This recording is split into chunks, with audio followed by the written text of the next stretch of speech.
Good morning, good morning, good morning, good day to everyone. Welcome to the Daily Antidote of Song. Hello, hello, hello. So good to see everyone.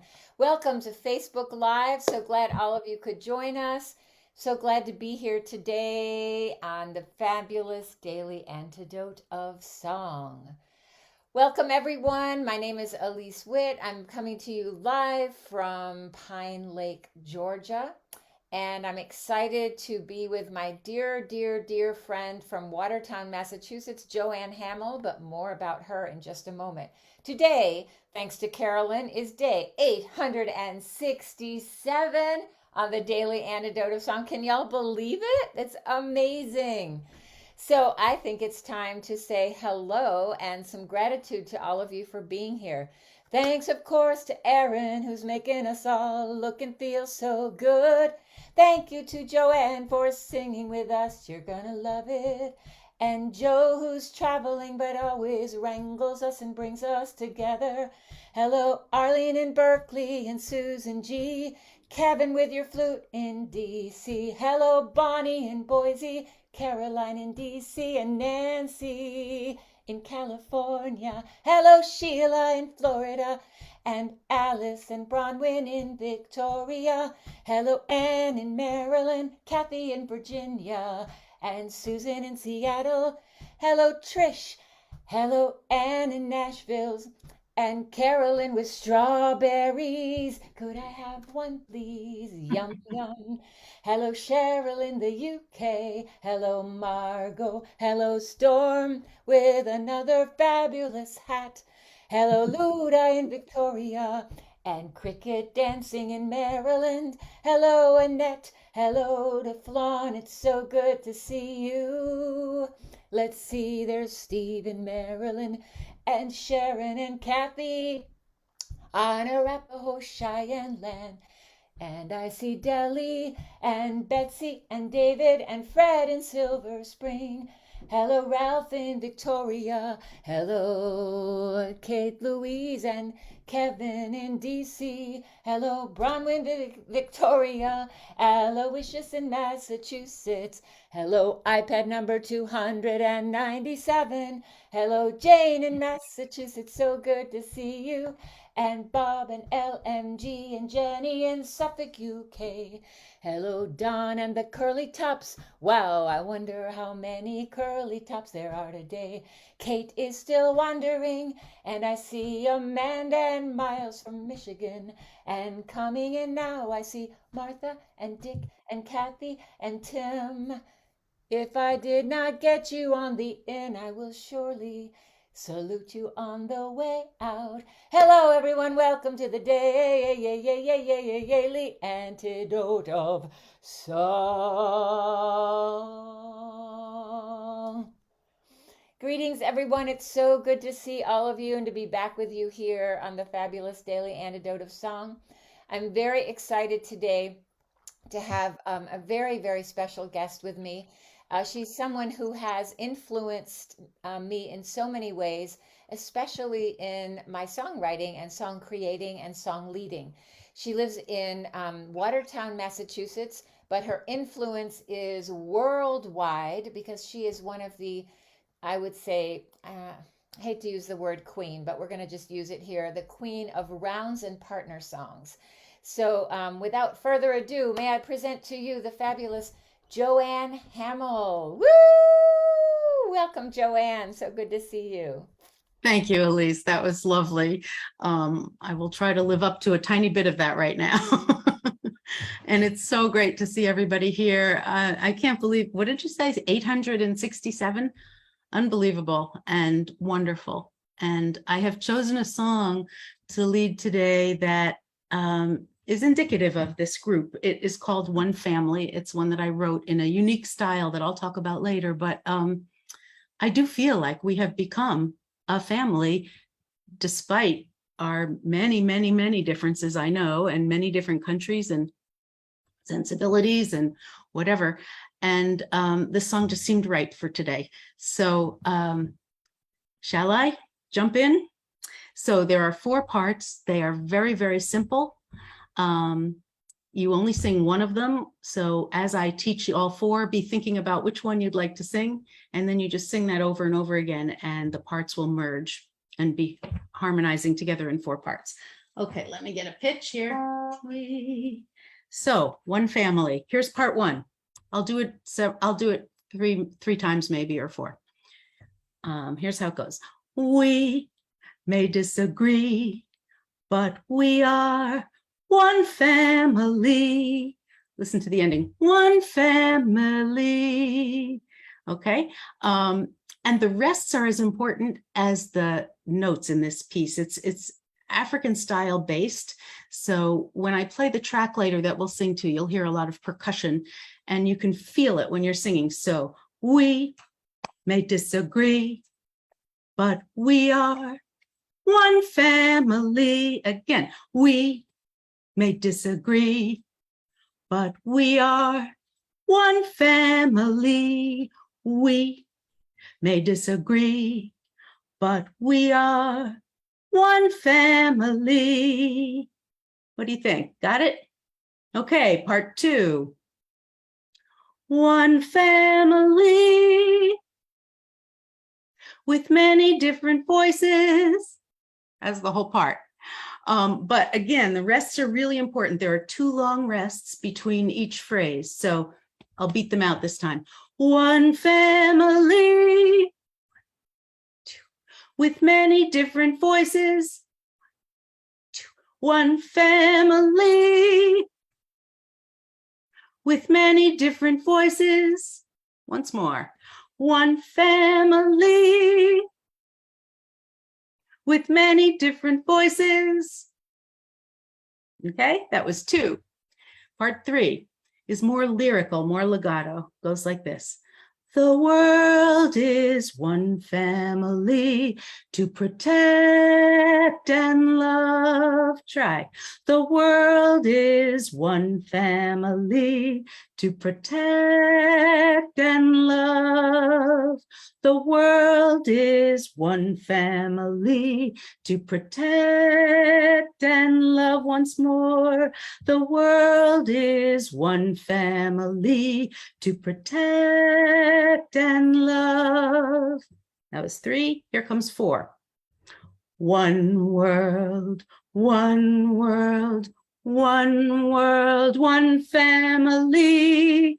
One world, one world, one world, one family. Once more. One world, one world, one world, one family. Okay. I think I will, let me do each one once now, and you decide which one you're going to do. And then I'll play the track and we'll sing along and you'll hear this glorious harmony.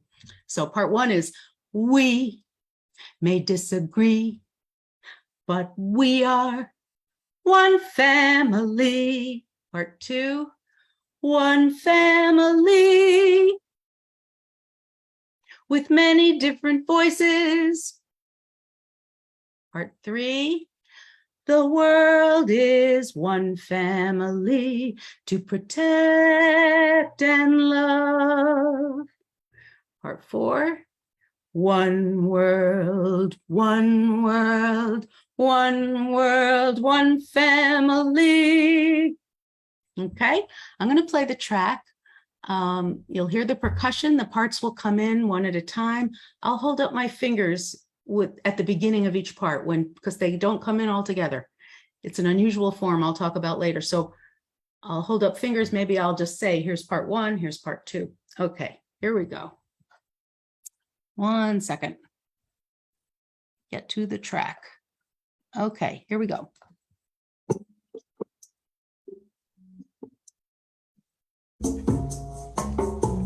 Here's one. We may disagree, but we are one family.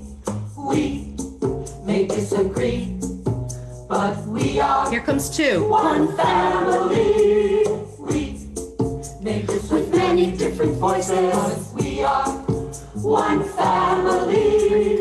We It's coming up. may disagree with many different voices, Here, but the world is one family to protect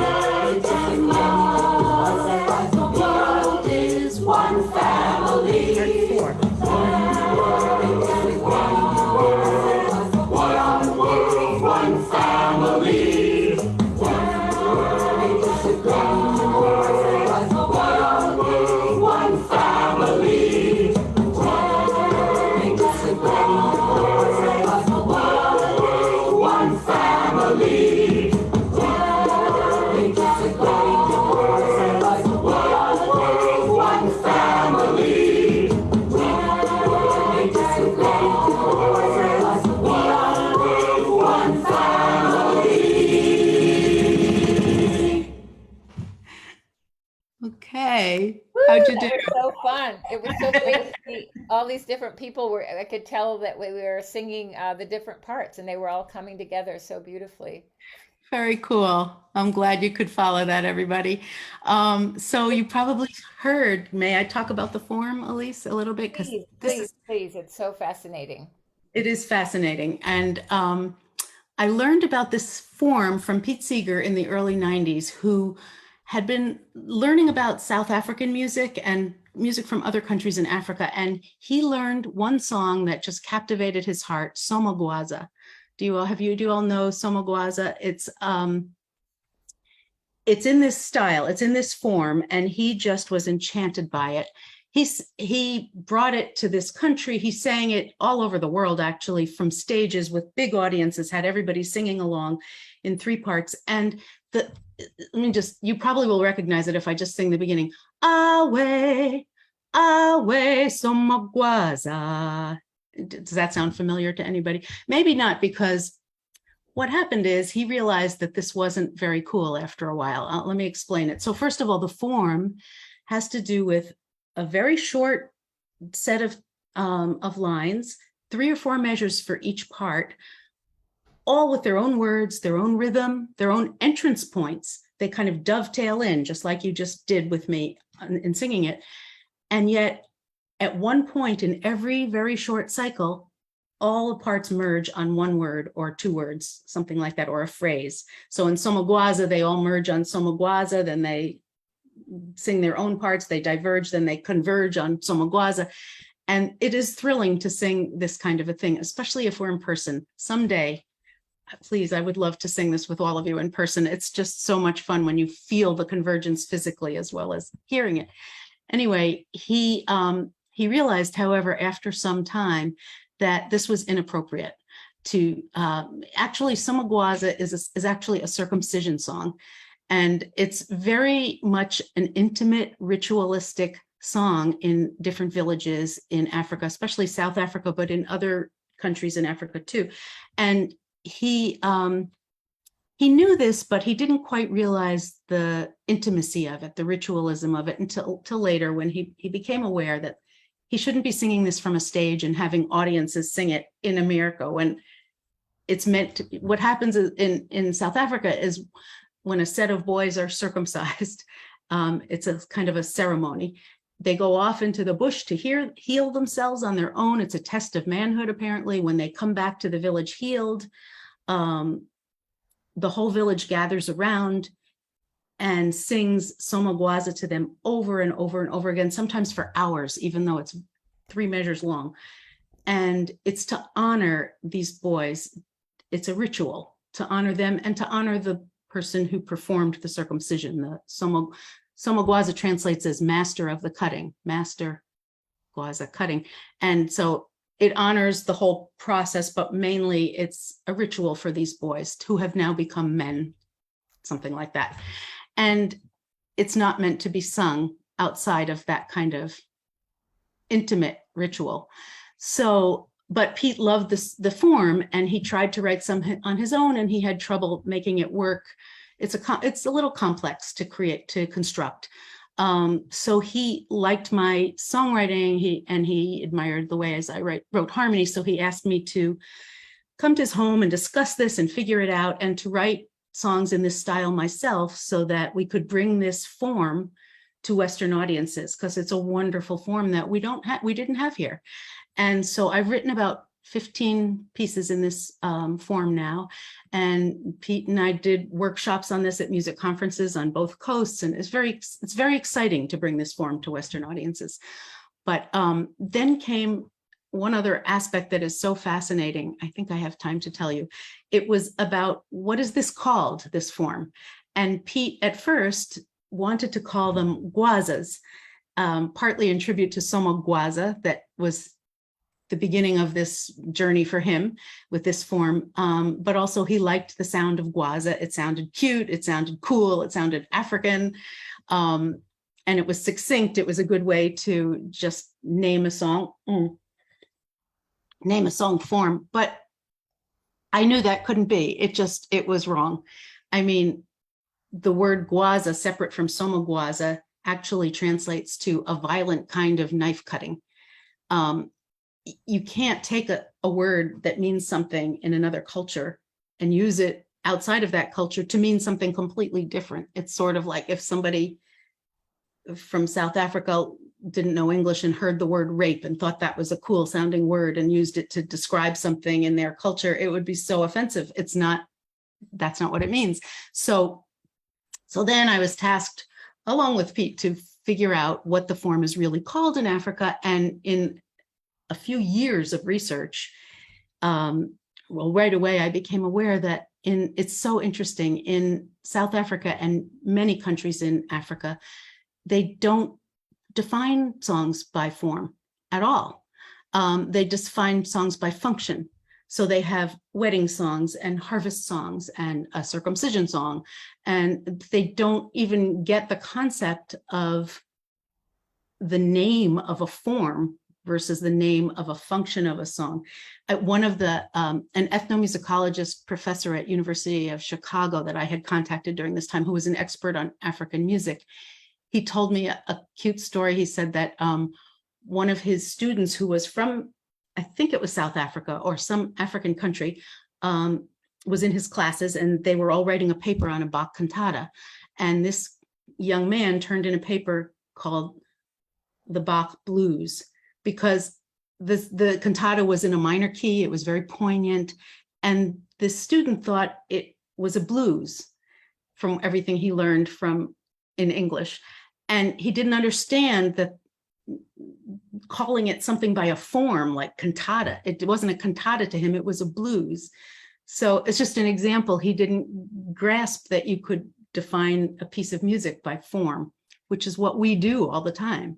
So to make a long story short, Pete and I eventually decided that we needed to honor what they were. These are cyclical songs, meaning they go in cycles, short cycles, and they're from Africa. So we called them African style cyclical songs. It's a mouthful, but it is respectful. It's what it is. So when I write these, that's what I put in the upper right left corner. Instead of 3-part round, I'll write 3-part African cyclical song, African style cyclical song.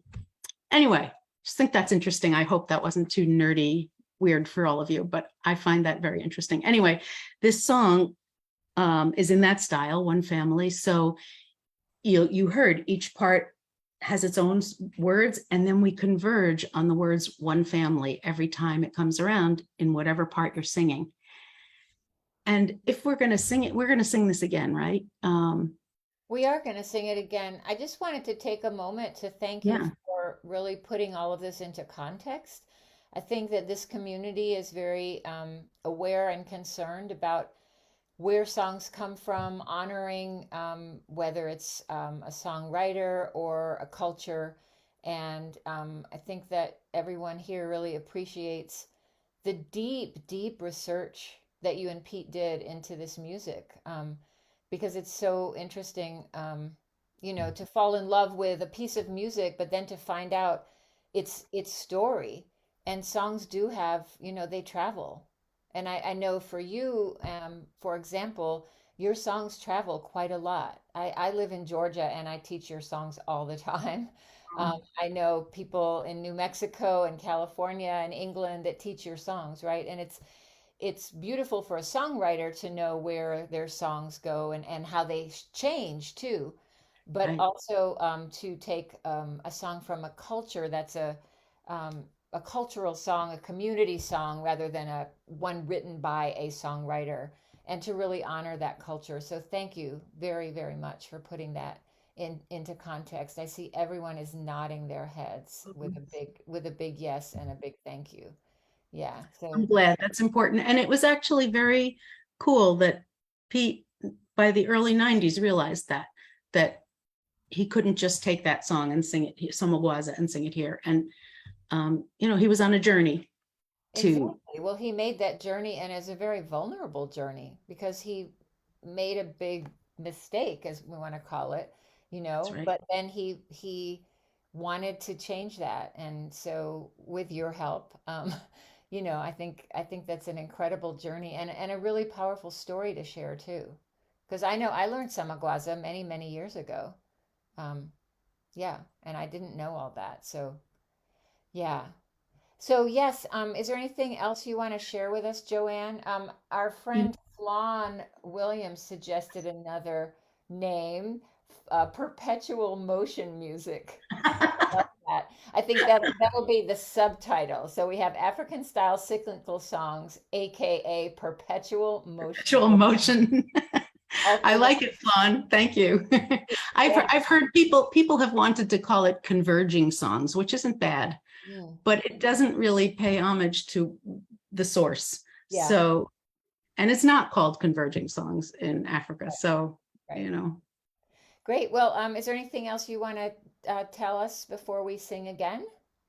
um, I think that's it. Although I would never, Elise, I have so much admiration for you. So this is a funny thing to say, but something you said, I just want to do a little correction to when you said, unlike songs that are written by people, but every song was written by somebody. Of So course. when we say I mean, songs don't just spring whole from the earth. So Samagwaza, even though it's a ritual song and nobody knows who wrote it, somebody wrote it. It always bothers me when they say traditional on a song. I Exactly. always change that to composer unknown because somebody wrote the song and we just don't know who it was. Anyway, sorry. It's just No, a thing of no, mine. I totally agree with you. I think what I was thinking of is songs that are created communally rather than Yes. rather than by one songwriter. So thank you for uh, massaging that language. It made me, No, yeah. I agree. Some things are created communally, and especially in this form, because in South Africa and in Ghana and in other African countries, I know that a drummer will start and somebody else will come in and somebody else will come in. And some of these were created that way in this form where they end up merging on one little moment, but yet they're all creating their own parts. So you're right. Thanks. Thank you so much. Let's sing. Okay, so this time when we repeat it, I have one little thing to add. If we were in person right now and we were all in a big circle in a room, I would have you singing your own parts with your partmates.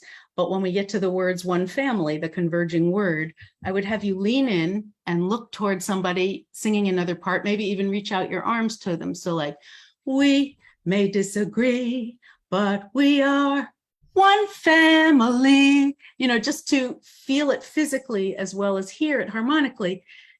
If you would like, I would invite you to lean into the screen just a little bit whatever part you're singing, when you get to the words one family, and we could maybe see some of that, maybe feel it even in Zoom. Reach out with a hand, with two hands, with your head, with your body, or nothing, or just not.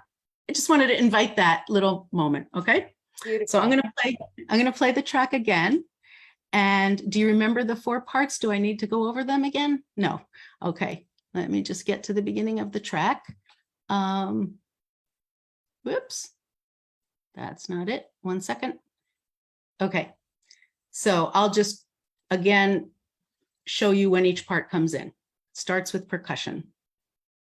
Here we go.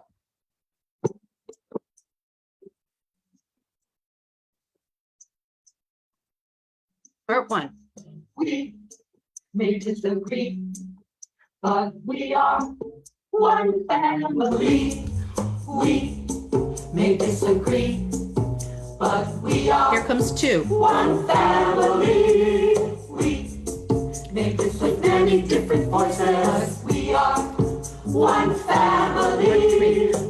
Oh, not yet. Sorry. Many different voices. The world is one family. To protect and love. The world is one family. One world, one world, one world, one family. One world, one world, one world, one family.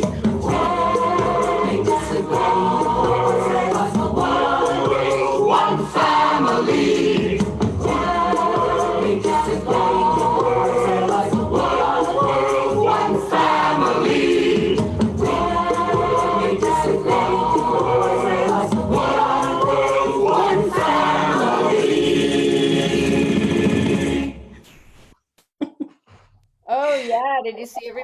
leaning in? I couldn't see all the screens, but I could feel it. That was so beautiful. Thank you so much. I think that there is a community sing happening. Erin, do you want to share about that? The Carpe Sure Diem. thing. Our Carpe Diem Arts Community Sing is going to be tomorrow, and that is going to be at 6:30 Eastern Daylight Time. Thank you for catching that. Somebody said not in standard time now, daylight time. Oh, I hate daylight savings so much, but yes, Eastern Daylight Time. 6:30 p.m. tomorrow. You can join us on Facebook Live, and all of that information is right on the homepage of the website. And we also have our community form that we are collecting information from. So if anybody would like to fill that out, please do. All your information will be kept private unless you ask that it does not. That's all from me. Great. Thank you, Erin. Thanks everyone for being here today for this beautiful conversation, Joanne, and that fantastic song. I do want to tell everyone that Joanne has a lot of fantastic songs, many African style cyclical songs, but also harmony, songs in harmony, songs as rounds, songs as partner songs. She has collections. She has 4 collections. How many is it, Joanne? How many songs now? Uh, it's over, it's 100 and something in the 4 collections of rounds and partner songs anyway. Yeah. So she has CDs and books that go with them. If you lead a choir, sing with your family on the porch, sing with kids, her music is incredible. I've been using it ever since I met her. So I urge you to go to joannehammil.com and look at some of her gorgeous music.